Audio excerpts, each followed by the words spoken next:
قال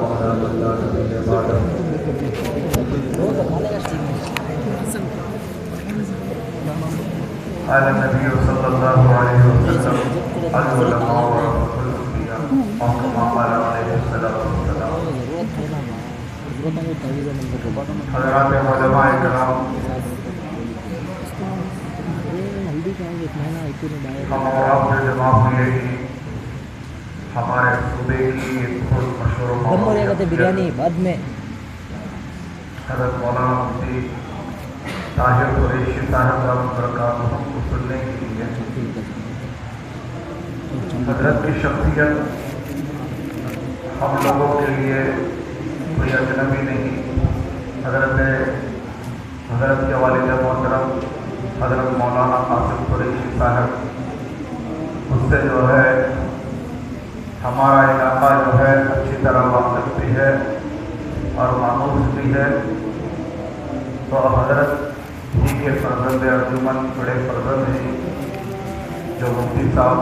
مدرسہ مفتی فضلاللہ نگرم کے بانی اور محتمم بھی وہ آئے ہیں، اپنے فضل و نصائح ہمارے سامنے رکھیں گے. اس سے پہلے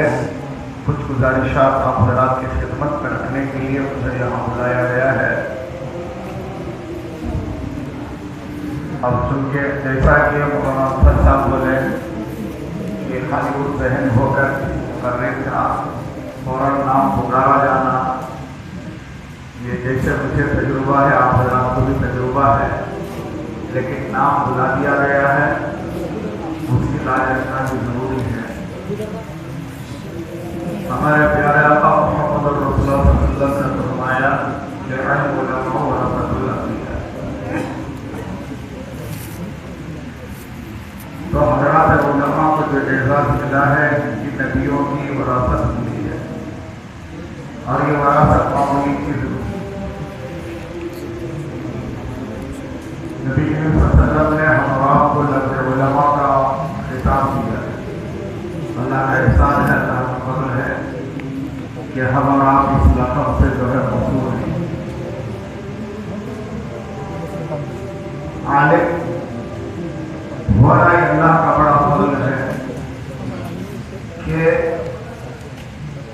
مدارس کے لیے طلباء کا مل جانا کوئی کرامت سے خالی نہیں. علاقے میں خاندان میں چن چھان کر بچوں کا انتخاب کیا جاتا ہے، وہ طلباء مدارس میں آتے ہیں، سینکڑوں کی تعداد میں آتے ہیں، دہائیوں کی شکل میں باقی رہتے ہیں، اور دہائیوں کی شکل میں بھی جو ہے کوئی جو ہے اس لیے ان سے آراستہ و پیوستہ ہوتا ہے جس کا ہم آپ کو اچھی طرح تجربہ ہے. لیکن اللہ کا احسان کہ ہم مدرسے کے داخلے کے لیے آئے، سینکڑوں کی تعداد میں ہمارے ساتھ ساتھیاں تھے، لیکن چھٹتے اللہ نے ہم پر احسان کیا کہ ہم مدارس میں باقی رہے، اور الحمدللہ سند فراغت تک ہم نے جو ہے مجاہدہ کیا، صبر کیا، ہر قسم کی قربانی دی. اللہ نے وہ صلاحیت ہم نے پیدا کی، اور اس صلاحیت کے ساتھ اور اس تمغے کے ساتھ، اس سرٹیفکیٹ کے ساتھ، اس فراغت کے ساتھ ہم لوگ جو ہے خدمت دین کا بیڑا لے کر کوئی مکاتب میں، کوئی مدارس میں، کوئی امامت میں، کوئی درس و تدریس میں، کوئی دعوت و تبلیغ میں ان مناصب پر ہم فائز ہیں. دوستو، ہم لوگ حافظ کی فضیلت ہمیشہ بولتے رہتے ہیں کہ اللہ حافظ قرآن کو کیا مقام دے گا، اقرا اور تقی کا اعزاز ملے گا، اور وہ اپنی بساط کے مطابق جو ہے پڑھتا جائے گا، آسمان کے درجات چڑھتا جائے گا. اللہ کرے کہ ہم سب کا اس میں شمار ہو جائے، اور 6666 کی آیت پر ہمارا جو ہے جا کر جو ہے ٹھہرنا ہو جائے. اتنا ہمیں ازبر بھی بنا دے اور اتنا باعمل بھی بنا دے. آمین. اور اللہ نے ہمیں عالم کا اعزاز بخشا ہے، تو علماء کی شان ہی کچھ اور، اللہ نے ساتھ میں ابتدا و تفسیر کی سعادت بخشی ہے، تو وہ الگ ہی جو ہے اللہ کے اعزاز کے مستحق رہیں گے۔ حفاظ اور علماء کو جو ملے گا وہ اتنا ہی نہیں بلکہ ان کے والدین کو بھی ملے گا، جیسا کہ ہمارے سامنے فضیلتیں اور احادیث ہیں، اور خاندان کو بھی ملے گا کہ خاندان کا کوئی فرد بھی جو ہے اس نعمت سے محروم نہیں رہے گا۔ سینے کے اندر علم ہے تو علم کی وجہ سے ہمارا ایک خصوصی اعزاز ہے، عوام کے اندر ہم ممتاز ہوتے ہیں، عالم ہو، حافظ ہو، امام ہو، مدرس ہو، معلم ہو، تو امت کی نظر میں جو ہے ہمارا جو برتاؤ ہوتا ہے ماشاءاللہ پوری عزت افزائی کا ہوتا ہے، پورا اہتمام ہوتا ہے، لوگ ہمیں ایکسپرٹ دیتے ہیں، ہماری عزت کرتے ہیں، ہمارے ایک اعلان کا عوام لاج رکھتے ہیں۔ تو دوستو یہ دنیاوی اعزازات ہم دیکھ رہے ہیں، کوئی بھی عالم ہو کتنی کم تنخواہ میں کیوں کام نہ کرتا ہو، لیکن اللہ تعالیٰ اسے اپنی جگہ مقام عنایت فرماتے ہیں، مقام سے کوئی کمی نہیں ہے۔ ہمیں گلے شکوے بہت رہتے ہیں، لیکن یہ گلے شکوے جو ہے وقتیہ ہوتے ہیں، نفس کی شرارت میں شیطان کے وساوس کی وجہ سے ہمیں گلے شکوے ہوتے ہیں، ورنہ حقیقت میں اللہ نے جو ہمیں مدارس کے لیے انتخاب کیا ہے، یا اللہ تعالیٰ نے ہمیں مدارس سے جو ہمیں فارغ کیا ہے، اور ہم قوم ملت کی رہنمائی اور رہبری کا جو بیڑا اٹھا رہے ہیں، یہ بہت بڑا بیڑا ہے۔ یہ منصب امامت یہ نبی کریم صلی اللہ علیہ وسلم کا دیا ہوا منصب ہے۔ ممبر و محراب پر چڑھنے کی جرات اور ہمت جو ہے عوام ہرگز نہیں کر سکتی ہے، یہ جرات جو ہے صرف علماء کے لیے زیبا ہے، اور علماء کی شان اپنی جگہ ہے۔ کوئی بھی مدرس چاہے وہ مکتب میں ہو، چاہے شعبہ علم میں ہو، چاہے عالمیت میں ہو، چاہے کسی بھی مقام پر وہ پڑھا رہا ہو، تو پڑھانے پر یہ ایک حرف کے بدلے اسے کیا اجر ملے گا وہ تو ہم اور آپ کو اچھی طرح معلوم ہے۔ اور ہم جو ہے امامت کریں گے، ہم خطبہ دیں گے، بیان کریں گے، ہمارے اس بیان اور کتاب سے جو ہے کتنے لوگوں کی زندگی کا کایا پلٹ جاتا ہے، کتنے لوگوں کو جو ہے ہدایت مل جاتی ہے، ہم لوگوں کو اس کا اندازہ نہیں۔ پہلے ہم لوگوں کو اپنی قدر ہونی چاہیے، احساس کمتری کا جو ہم شکار ہیں اسے ختم کر دینی چاہیے، ہمیں فخر ہونی چاہیے، ہمارے اندر شکر ہونی چاہیے کہ اللہ تعالیٰ نے ہمیں اتنے بڑے اعزاز سے کہ نبی کا وارث بننے کا اعزاز ہمارے پیارے آقا محمد رسول اللہ صلی اللہ علیہ وسلم کے زبان اطہر سے جو ہے ہمیں ملا ہے۔ یہ بہت بڑی نعمت ہے، ہمیں اسے قدر کرنی چاہیے۔ دوستو حالات دنیا کے ہمارے سامنے ہیں، اس روٹ میں جو بھی آتا ہے، جس منصب پر جو بھی آتا ہے، تو اس پر جو ہے حالات اور آزمائش آتے ہیں۔ آزمائشوں کا آنا یہ نبیوں کی سنت ہے، نبیوں کے واقعات، نبیوں کی سوال حیات، نبیوں کی سیرت ہمیں پڑھیں گے تو نبیوں پر حالات در حالات، حالات در حالات، حالات در حالات، آزمائش پر آزمائش، آزمائش پر آزمائش آتی چلے گی۔ وَلَنَبْلُوَنَّكُمْ بِشَيْءٍ مِّنَ الْخَوْفِ، یہ ہم علماء پر جو ہے مکمل فٹ ہوتا ہے۔ حضرت امام ابو حنیفہ رحمۃ اللہ علیہ کے وقت کے بادشاہ نے جو ہے خداوت کا منصب پیش کیا، حضرت نے انکار کیا، حضرت کے انکار پر ان کو کیا سزا دی یہ ہم اور آپ اچھی طرح واقف ہیں۔ حکومت کی جانب سے ان کو قید و بند کی زندگی میں ڈالا گیا، بہت سارے انہوں مجاہدے کیے۔ حضرت احمد بن حنبل علیہ الرحمہ ان پر جو ہے کیا آزمائش آئی، حکومت نے ان کو کتنا ستایا، کتنا تکلیف دیا۔ بتانے والے بتاتے ہیں کہ ان پر جو کوڑے برسائے جاتے تھے، اگر ہاتھی پر بھی وہ کوڑے برسائے جاتے تو ہاتھی بھی برداشت نہیں کر سکتا تھا، اتنے خطرناک قسم کے جو ہے انہیں کوڑے برسائے۔ جو اس منصب پر اس وقت جو قاضی منتخب ہوا تھا وہ قاضی امام صاحب کی خدمت میں حاضر ہوا اور ہو کر کہنے لگا کہ اے امام صاحب مجبوری ہے، اپنی حفاظت ضروری ہے، اس لیے آپ کوئی تعویل کر لیں، مطلب یہ ہے کہ حکومت سے آپ جو ہے ہاتھ ملا لیں،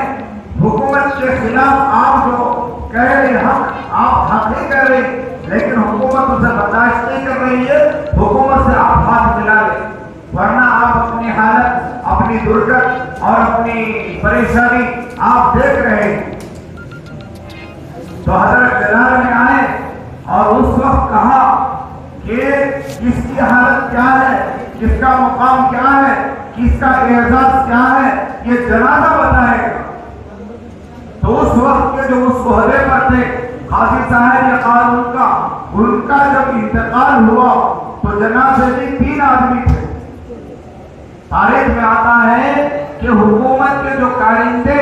جو عالم دین تھے، جو حضرت کو آ کر کے جو ہے فارمولہ بتا رہے تھے تعویل کرنے کا، جب ان کا انتقال ہوا تو انتقال کے وقت میں جو ہے 3 آدمی تھے، جنازہ اٹھانے کے لیے 4تھے آدمی کو کرایہ پر لینے کی نوبت آئی، اور حضرت کا جب انتقال وصال ہوا تو ان کے جنازے میں جو ہے 1.25 آدمی تھے۔ جس جگہ جنازہ پڑا وہ جگہ ناکافی ہو گئی، اتنا بڑا مجموعہ جو ہے ان کے جنازے میں تھے، حالانکہ حکومت کی نظر میں یہ مجرم تھے، ان کو سزا دی جا رہی تھی۔ تو دوستو یہ سزاؤں کا ہونا یہ انبیاء کی سنت ہے، تکالیف کا آنا یہ انبیاء کی سنت ہے، اور مجاہدوں کا ہونا یہ ہمارے اکابرین کی سنت ہے۔ شیخ الہند رحمۃ اللہ علیہ جب جیل کے اندر تھے اس وقت کچھ علماء نے آ کر کے ان سے کہا کہ آپ کے بڑھاپے کے اندر یہ تکالیف، یہ صعوبتیں، یہ مجاہدے، یہ تکلیف آپ کیوں برداشت کر رہے ہیں؟ آپ حکومت کے خلاف جو بغاوت کر رہے ہیں، آپ کوئی تعویل کر لیں، آپ آزاد ہو جائیں گے، آپ جا کر کے اپنے گھر میں اپنے اہل و عیال کے ساتھ سکون کی زندگی گزاریں۔ تو دوستو حضرت نے برجستہ جواب دیا، وہ جواب ہم اور آپ کو اچھی طرح معلوم ہے۔ تو بتانا یہ ہے کہ ہمارے اوپر حالات آتے ہیں، یہ حالات کیوں آتے ہیں؟ کیونکہ ہمیں وراثت کے اندر جہاں ہماری عزت ہے، ہمارا مقام ہے، ہمارا مرتبہ ہے، ہمارے لیے جو ہے یہ پیشن گوئیاں ہیں، ہمارے لیے فضیلتیں ہیں، تو وہیں پر جو ہے اس قسم کی آزمائش، اس قسم کے تکالیف، اس قسم کی پریشانیاں اور مجاہدے کا آنا کوئی بعید نہیں ہے۔ تو بہرحال عالم ہوتا ہے، اللہ کی نظر میں وہ محبوب ہے، اللہ کی نظر میں اس کا اونچا مرتبہ ہے، اللہ کی نظر میں اس کے لیے اعزاز ہے، دنیا میں بھی آخرت میں بھی ہم لوگوں کو اس کا یقین پیدا کرنا ہے۔ اور اللہ تعالیٰ جتنی ہمارے مقدر میں روزی روٹی لکھی ہے وہ تو یقیناً لکھی رہے گی، کوئی ہماری روزی روٹی چھیننے والا نہیں۔ اگر ہمارے دل کے اندر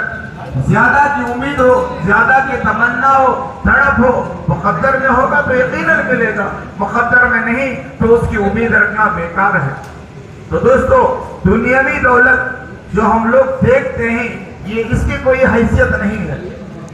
ہم اور آپ اپنے بیان میں کہتے ہیں کہ اگر دنیا کی کوئی حقیقت اللہ کے سامنے ایک مچھر کے پر کے برابر بھی ہوتی تو یہ کافر کو اللہ تعالیٰ کی جانب سے یہ گھٹ پانی بھی میسر دیا۔